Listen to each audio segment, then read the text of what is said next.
Sim, hey, oi, sim,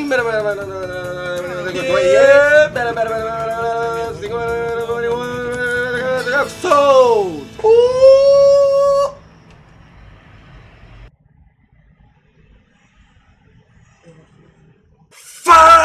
Lately I have been playing a lot of simulator games and I am wondering why the hell have I been playing those? If we go back a couple of years, I used to mock people that play train simulator games. Like, the concept of being a train operator didn't make sense to me when we had so much other games with a lot of action and adventure. With action RPGs, high-octane FPS games, fighting games, sports, party, arena, so much action and adventure to be had, why just play something that is a plain simulation of real life?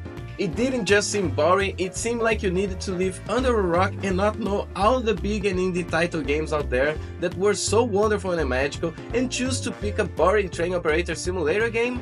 It all changed when I just tried to watch a friend playing Euro Truck Simulator game. I was thinking to myself why he didn't pick the other racing games out there and he chose to play the Euro Truck Simulator instead. But then it hit me. As I watched him, the dude was just there sitting, talking with us, driving his truck, hiring new employees and just chilling out, you know? Chill games were not my cup of tea in my early years, but as I grew older, I appreciate a very nice and calm gaming session from time to time, and the Truck Simulator series became my go-to when I wanted that. I mean, it's super chill to race your friend's truck close to 140 km per hour while swaying between traffic and seeing how long you guys can keep before crashing. But in all seriousness, it was super chill time and I got myself trying more and more simulator games. I hit and miss a lot of the times, but I started wondering to myself, why am I playing these games? Or why even anyone like to play these games? What is that thing that makes us enjoy these games so much? These are the same questions I had at the start of this journey and I still haven't quite figured it out. So I decided in this video to quickly analyze the reasons why I have been digging so many of these simulator games and maybe what actually drives me off of some of them. And I also want to know your experience, guys. I want to know by the end of this video what you guys think about simulator games. Did you have a prejudice against them at first? Do you still think that they are kinda stupid? Do you had a love at first sight when you saw them? Do you enjoy them that much? Do you play simulation games at all? Do you know about them? What is your opinion about this? What is your experience with simulation games? First, I want to start by the obvious theme factor. Every simulator game has a theme, and it is usually its biggest selling point. Their names usually tell it all. Thief, fishing, hunter, train simulator, where you play Thomas the Train, flying simulator. There are so many simulators out there, but you can usually pin down what you want based on the title alone. Well, not really. There are layers to simulation games, 3 in fact, that I would classify. There are the ones that I call actual simulators, which are basically simulations of real life as close as possible.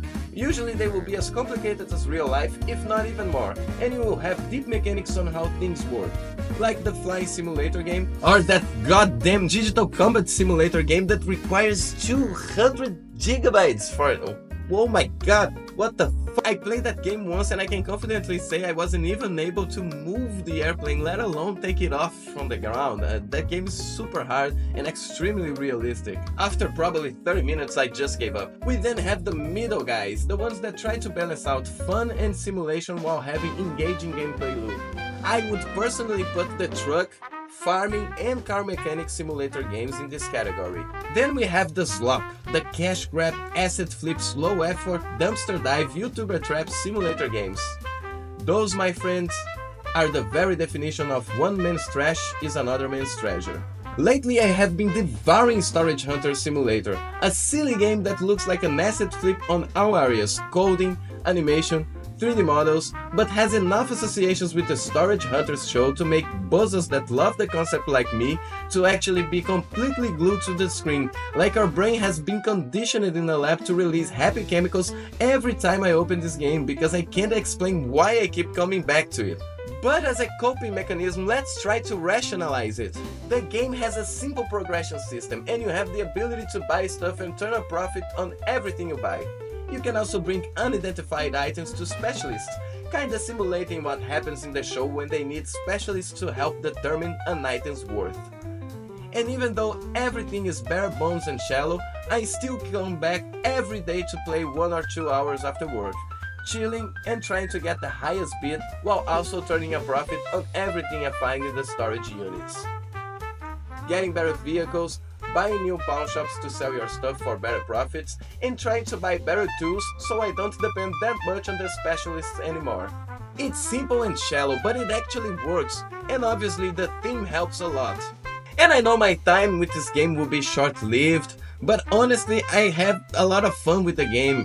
But it goes to show that if we had this type of game with maybe a little more fun in a bigger team, maybe better planning on the game design part, we could have like a huge and deep game, and oh my god, I'm really excited that this happens.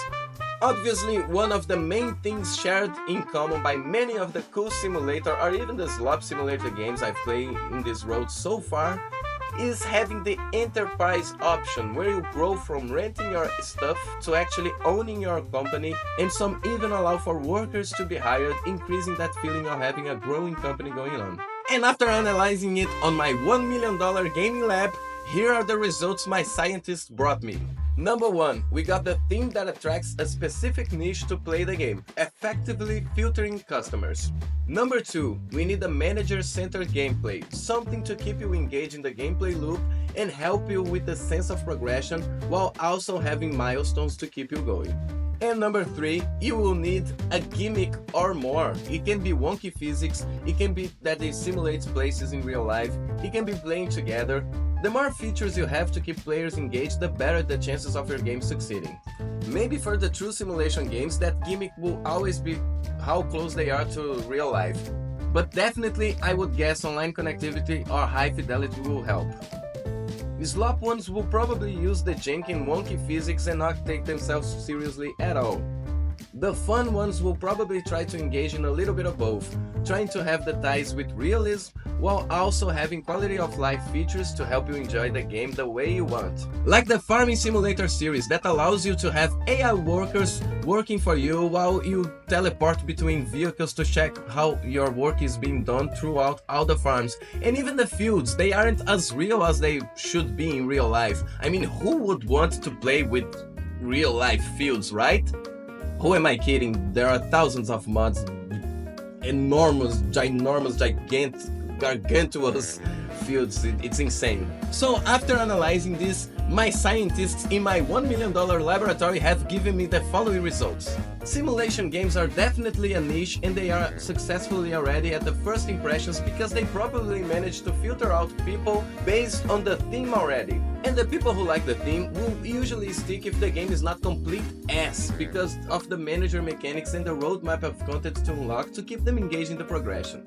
And they will definitely have cool gimmicks, especially down the jank scale, that sometimes will often benefit the game and work in its favor. All in all, simulation games are here to stay. Realistic or janky, they seem to have an even growing market for them. Maybe the lack of real-life consequences, the quality of life from simulating stuff digitally instead of doing it in real life. Maybe we just want to own our own farm and hire workers, but definitely there will always be people wanting to play a simulator game. Or some crazy streamers that just want to milk a weird game. And that's it, my folks. I want to hear your opinion about it. I want to know what is your experience with simulator games, and I want to know what you guys think about it. Do you think this is a sinking boat? Do you think that simulator games are here to stay? Do you like to play these games? Do you think that everybody who plays them are stupid? What's your opinion? Tell me in the comments below. Please follow if you like the video, and I will see you on the next video. I hope you have enjoyed. That's it, and bye bye, guys.